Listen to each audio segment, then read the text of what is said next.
In this video, I will demonstrate how to create a zoom-in effect using CapCut. Whether you're interested in a slow zoom or an ultra-fast one, I'll guide you through the process step by step with the CapCut editing tool. Let's dive into the tutorial. Here we are inside CapCut. I have a video on my screen, and our goal is to apply a zoom-in effect to this. To get started, I'll click on the video, and next I'll navigate to the section here, specifically the keyframe option. Keyframes essentially allow you to apply different effects from one point to another. For example, I'll place a keyframe right here, represented by a small diamond shape. Now I'll move forward in the video and place another keyframe. This time I'll use my fingers on the screen to zoom in on my subject. There we go. Now as I scroll back, observe how it smoothly zooms in and out. This keyframe technique lets you crop in at one point and zoom out at another. When I hit play, you'll see the zoom in effect in action.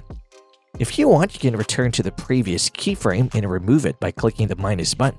Let's position ourselves very close just after the keyframe and create another one. Voila! We'll zoom in closely to the subject like this. When we hit play, it instantly zooms in at lightning speed. Clicking that subscribe button will mean the world to me, so please do that.